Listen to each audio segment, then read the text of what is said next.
रख हौसला वो मंजर भी आएगा, प्यासे के पास चलकर समंदर भी आएगा, थक कर मत बैठ ए मंजिल के मुसाफिर, मंजिल भी मिलेगी और मंजिल मिलने का मजा भी आएगा।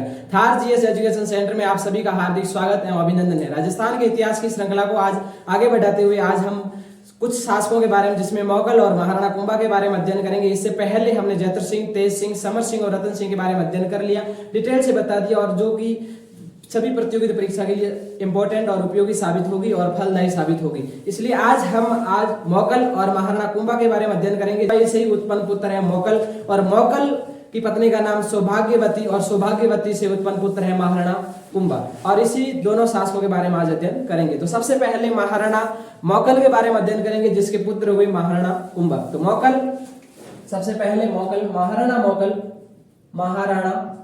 मुगल जिसका शासनकाल है वो 1421 से लगाकर 1433 तक, 1421 से 1433 तक इनका शासनकाल रहा। और इनके जो शासनकाल में प्रारंभिक समय में इनके जो शासन पर अधिकार रहता है वो रणमल का रहता है, और रणमल है वो हंसाबाई का भाई था और मुगल का मामा था। तो रणमल का शासन पर अधिकार था इससे पहले, तो रणमल का प्रभाव था इसके शासनकाल में। यानी रणमल कौन था? तो हंसाबाई का भाई, और मुगल का है वो मामा लगते थे, मुगल का मामा लगते थे। उसके बाद में उन्होंने 1428 ईस्वी में रामपुरा भीलवाड़ा, जो रामपुरा स्थान है भीलवाड़ा में स्थित है, और यहाँ पर नागौर के फिरोज खां को हराया था। तो रामपुरा भीलवाड़ा के युद्ध में, रामपुरा स्थान है वो भीलवाड़ा में स्थित है, और इसी युद्ध में नागौर के फिरोज खां को हराया था। उसके बाद उन्होंने जो एक समिधेश्वर मंदिर है, जो त्रिभुवन नारायण मंदिर जिसका निर्माण है वो परमार भोज के द्वारा करवाया गया था, उसका भी पुनर्निर्माण है वो इन्होंने करवाया था। तो इनके शासनकाल में उन्होंने जो परमार भोज द्वारा निर्मित है, जो समिधेश्वर मंदिर कह सकते हैं, समिधेश्वर, इस मंदिर का पुनर्निर्माण करवाया। और इसी कारण मुगल के द्वारा पुनर्निर्माण करवाने के कारण इस मंदिर को मुगल मंदिर भी कहा जाता है। तो मुगल मंदिर कहा जाता है। और उन्होंने एक बावड़ी का निर्माण करवाया, मुगल ने बावड़ी का निर्माण करवाया था, जिसमें बावड़ी का नाम है गोराम्बिका की बावड़ी, गोराम्बिका की बावड़ी, ये मुगल के द्वारा निर्मित है, गोराम्बिका की बावड़ी। और इनके शासनकाल में उन्होंने जैसे 1433 ईस्वी में जीलवाड़ा, जो राजसमंद के आसपास का एरिया जीलवाड़ा कहलाता था, और जीलवाड़ा नामक स्थान पर ही सासा मेरा और मेहपा पवार के सहयोग से सासा मेरा ने मुगल की हत्या कर दी थी। तो मुगल की हत्या रहे हैं वो सासा मेरा, चाचा व मेरा, और इन्होंने महापा पवार की सहायता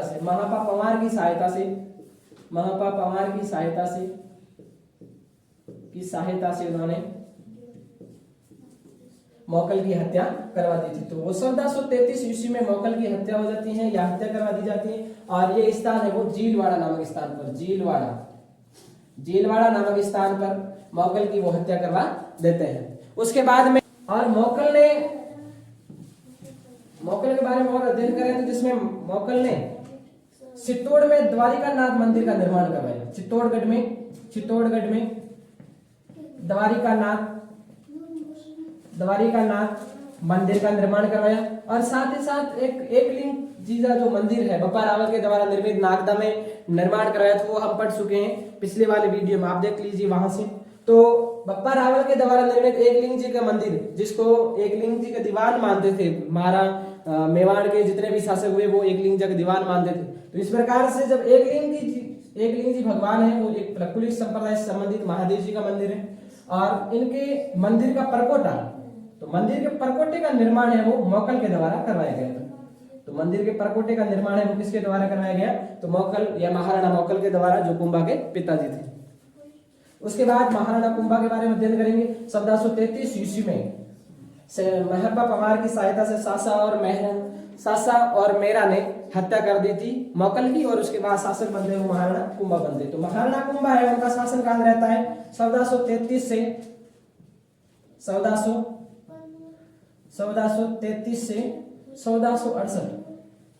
1733 से 1468 ईस्वी तक इनका शासन काल रहता है। और इन्होंने अपने शासन काल में शुरुआत में 2 कार्य किए थे। तो पहला कार्य था इनके अपने पिता के हत्यारों को सजा देना और उनको मारना था, उनका निपटारा करना। और दूसरा काम था मेवाड़ पर मारवाड़ का जो शासन था, रणमल का प्रभाव था, वो हटाना था। तो पहला कार्य इनके शासन काल में उन्होंने करना स्टार्ट किया था, वो किया था अपने पिता के हत्यारों की अपने पिता के हत्यारों की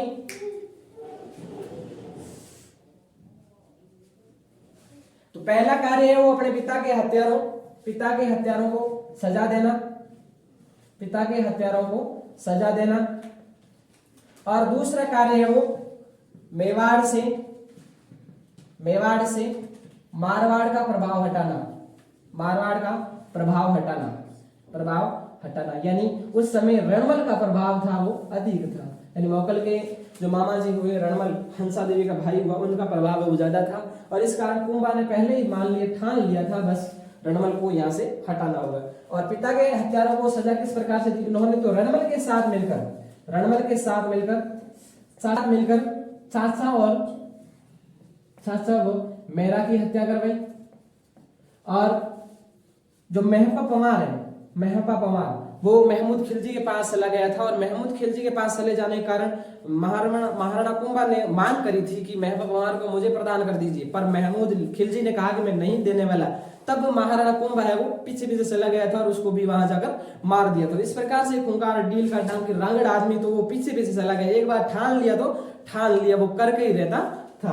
तो रणबल के सहयोग से सासा और मेरा की हत्या कर दी और महपा पवार को भी वहां जाकर मरवा दिया और मार दिया था। और दूसरा है मेवाड़ से मारवाड़ का प्रभाव हटाना।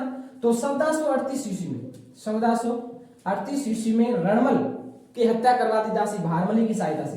तो दासी भारमली की सहायता से तो रणमल की हत्या करवा दी, और इसकी क्या करवा दी? हत्या करवा दी थी, और जिससे रणमल मर गया और मेवाड़ से शासन है वो मारवाड़ का शासन खत्म हो गया, मुक्त हो गया था। इस प्रकार से उसके बाद में देखें तो महाराणा कुंभा के जो माता पिता थे, उनके पिता का नाम कहें तो वो मोगल थे, और माता का नाम सौभाग्यवती।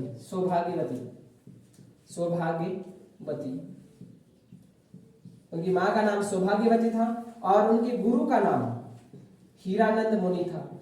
गुरु भी पूछा जाता है एग्जाम में, तो हीरानंद मुनि। और उनके संगीत के गुरु अलग थे। तो संगीत गुरु है वो सारंग व्यास थे। संगीत गुरु सारंग व्यास। और उनकी पुत्री का नाम वागीश्वरी,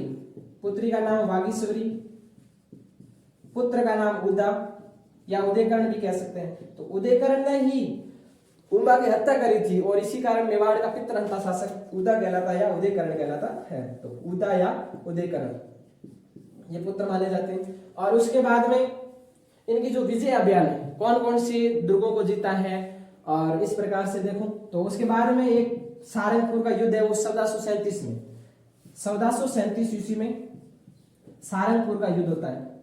सारंगपुर का युद्ध है वो महमूद खिलजी और महाराणा कुंभा के बीच में होता है। महाराणा कुंभा के बीच में सारंगपुर का युद्ध है वो 1437 ईस्वी में होता है, और इसमें महाराणा कुंभा की जीत होती है और इसकी हार होती है। और जीत के उपलक्ष्य में चित्तौड़गढ़ में विजय स्तंभ का निर्माण करवाया कुंभा ने। तो विजय स्तंभ का निर्माण है वो महाराणा कुंभा ने किसकी याद में करवाया था? तो सारंगपुर विजय की याद में, या सारंगपुर पर विजय प्राप्त करी थी और महमूद खिलजी को हरा दिया था। और इसी विजय के उपलक्ष्य में चित्तौड़गढ़ दुर्ग में स्थित एक विजय स्तंभ का निर्माण महाराणा कुंभा के द्वारा करवाया गया। और विजय स्तंभ का निर्माण है वो 1440 से लगाकर 1448 तक बना था, और इनके बारे में बाद में डिटेल से अध्ययन करेंगे। उसके बाद में आवल बावल की संधि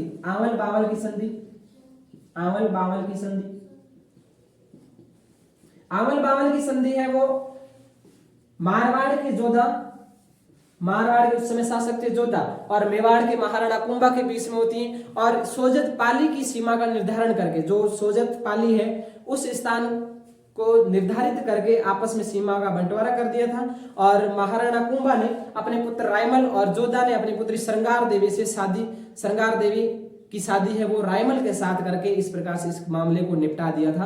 और कई साल पहले की जो लड़ाइयाँ थी, झगड़े थे, उनको निपटा दिया था। इस प्रकार से शादी करके किसी भी मामले को सुलझाया जा सकता है और उस रिश्तों में मिठास लाया जा सकता है। तो मारवाड़ के थे जोधा और मेवाड़ के थे कुंभा, मेवाड़ के कुंभा, मेवाड़ के कुंभा। और जोधा की पुत्री श्रृंगार देवी, श्रृंगार देवी, और कुंभा के पुत्र रायमल, कुंभा के पुत्र रायमल, दोनों के बीच में शादी कर ली, यानी सगाई तय कर ली थी और शादी होना तय हो गया था। और मारवाड़ और मेवाड़ की सीमा का निर्धारण किया था और सोजत पाली को स्थान, सोजत पाली उस स्थान को निर्धारित किया था। उसके बाद एक चंपानेर की संधि भी है 1756 ईस्वी में, जो कुतुबुद्दीन शाह और महमूद खिलजी के बीच हुई थी कुंभा को हराने के लिए। पर कुंभा ने बड़ी कुटिलता के साथ में और सल के साथ में, कूटनीति के साथ में अपने दिमाग का उपयोग लिया और कुतुब शाह को अपनी तरफ मिला दिया और महमूद खिलजी को हरा दिया था। तो इस प्रकार से वो चंपानेर की संधि संपन्न हुई। अब पढ़ेंगे महाराणा कुंभा के द्वारा जो निर्माण कार्य यानी सांस्कृतिक उपलब्धियां क्या थी। ये राजनीतिक उपलब्धियां हो गई जिसमें सारंगों का निर्माण कराया था। महाराणा कुंभा एक लेखक कह सकते हैं, विद्वान गण और विद्वानों को आश्चर्य देने वाला, उनको संगीत में अधिक रुचि थी और योद्धा, कुशल राजनीतिज्ञ था। इस प्रकार से उन्होंने कई सारी उपलब्धि उनके पास में थी। श्यामलदास ददीवाड़िया की पुस्तक वीर विनोद में कहा गया है कि मेवाड़ के दुर्गों में सबसे अधिक अगर निर्माण करता है तो महाराणा कुंभा। उसमें लिखा गया है कि 84 दुर्गों में से 32 दुर्गों का निर्माण है वो महाराणा कुंभा के द्वारा करवाया गया। पिछले वीडियो में मैंने 35 बोला है, वो उसके लिए सॉरी, और 32 दुर्ग है वो निर्माण करवाए थे। तो इस प्रकार से उन्होंने 32 दुर्गों का निर्माण, इसी कारण कहते हैं कि मेवाड़ में सबसे अधिक दुर्गों का निर्माण है वो महाराणा कुंभा के द्वारा करवाया गया था। और मारवाड़ में अगर पूछे कि सर्वाधिक दुर्गों का निर्माण है वो किसके द्वारा करवाया गया, तो वो मालदेव के द्वारा करवाया गया था, जिसमें सोजत है, मेड़ता है, इस प्रकार से कई सारे दुर्ग हो जाते हैं। और इस महाराणा कुंभा के द्वारा जो निर्मित दुर्ग है जिसमें निर्माण कार्य में बात करें तो एक तो विजय स्तंभ हो गया 1437 सारंगपुर विजय के उपलक्ष्य में, तो विजय स्तंभ हो गया। उसके बाद में कुंभलगढ़ हो गया, कुंभलगढ़ हो गया, भोमट हो गया, भोमट, मसान हो गया, मसान, बसंतगढ़ हो गया, बसंतगढ़। और इस प्रकार से कई सारे दुर्ग होते हैं, इन्होंने निर्माण करवाए थे। तो विजय स्तंभ का निर्माण है वो महाराणा कुंभा ने करवाया, कुंभलगढ़ दुर्ग का निर्माण कुंभा ने करवाया। और इनकी जो एक लघु दुर्ग है कटारगढ़ कहा जाता है, जिसे मेवाड़ की आंख कहा जाता था। भोमट दुर्ग है वो भीलों से बसाव हेतु करवाया था। और मसान दुर्ग मेरों के प्रभाव ज्यादा था और उनके बसाव हेतु करवाया था। और बसंतगढ़ दुर्ग है वो महाराणा कुंभा ने निर्मित करवाया था। और एक असलगढ़ दुर्ग, असलगढ़ दुर्ग का पुनर्निर्माण भी इन्होंने करवाया था। तो सिरोही में स्थित है असलगढ़, और इस दुर्ग का पुनर्निर्माण वो महाराणा कुंभा ने करवाया था। एक श्रृंगार समरी का निर्माण करवाया था। कुंभ स्वामी मंदिर, दो मंदिरों के नाम पढ़ लेते हैं, जिसमें कुंभ स्वामी मंदिर और दूसरा है शांतिनाथ का मंदिर, श्रृंगार समरी। तो शांतिनाथ का मंदिर और कुंभ स्वामी मंदिर है, उनका भी निर्माण महाराणा कुंभा के द्वारा करवाया गया था। उसके बाद में महाराणा कुंभा की उपलब्धियां या कह सकते हैं उपाधियां, टाइटल कह सकते हैं। तो उपाधियों के बारे में अध्ययन करें तो जिसमें अभिनव भर्तासारी, तो शुरुआत में अभिनव भर्तासारी उनकी उपाधि थी, अभिनव भर्तासारी,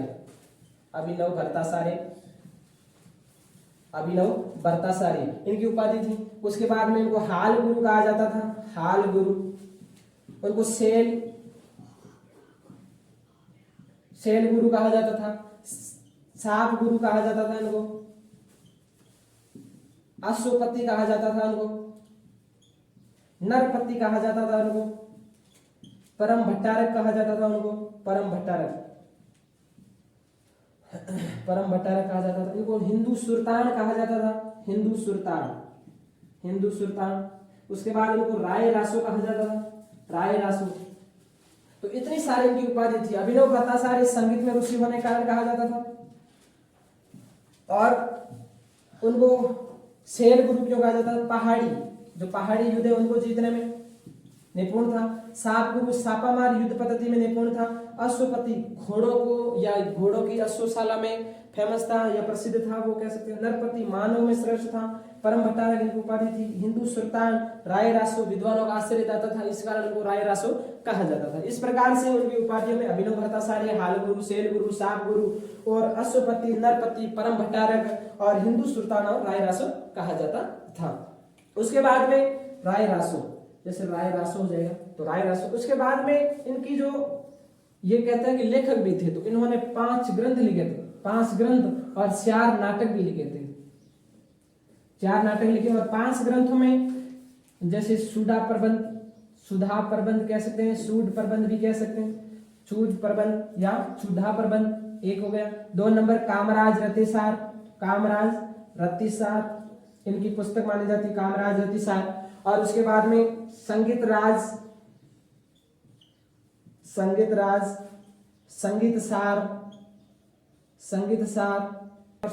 भी कह सकते हैं। और उसके बाद एक है संगीत मीमांसा।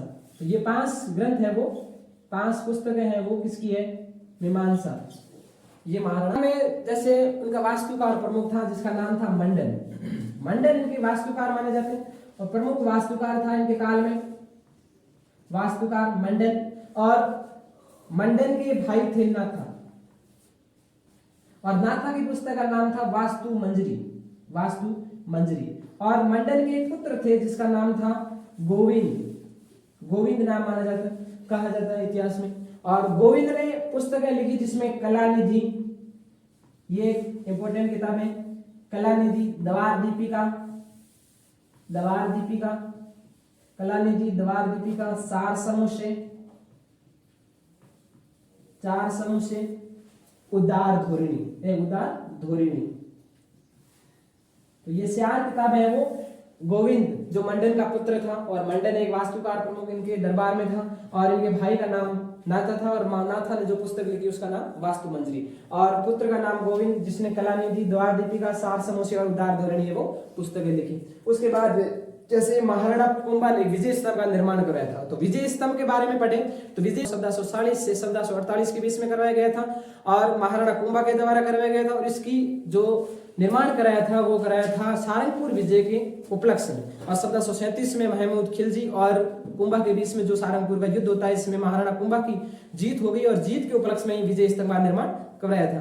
और इनको विष्णु ध्वज कहा जाता है, गरुड़ ध्वज कहा जाता है, और मूर्तियों का अजायब घर कहा जाता है, और भारतीय मूर्तिकला का विश्व कोश कहा जाता है। इनकी टोटल जो मंजिल है वो 9 है, और 8वीं मंजिल पर किसी प्रकार की कोई मूर्तियां नहीं रखी गई है, और 3री मंजिल पर अरबी भाषा में 9 बार अल्लाह शब्द लिखा गया है, और इसके प्रवेश द्वार पर विष्णु की मूर्तियां लगी हुई, इसी कारण तो इनको विष्णु ध्वज या गरुड़ ध्वज कहा जाता है। कर्नल जेम्स टॉड ने इनकी तुलना है वो कुतुब मीनार से की है, और इतिहासकार फर्ग्यूसन ने इनकी तुलना है वो टार्जन टावर से की है। इस प्रकार से आप भी मेहनत करते रहिए, और मेहनत के बिना किसी भी सफलता को प्राप्त नहीं किया जा सकता, और निरंतरता और धैर्य के साथ में आप अगर किसी भी कार्य में लगन के साथ अगर पढ़ोगे या फिर उस कार्य में लग जाओगे तो वो कार्य अपने आप तेरी मेहनत मेरी, और मेहनत आप करोगे, भगवान आपके ऊपर हमेशा ख्याल रखेंगे। तो इस प्रकार से आप मेहनत करते रहिए, और अगले वीडियो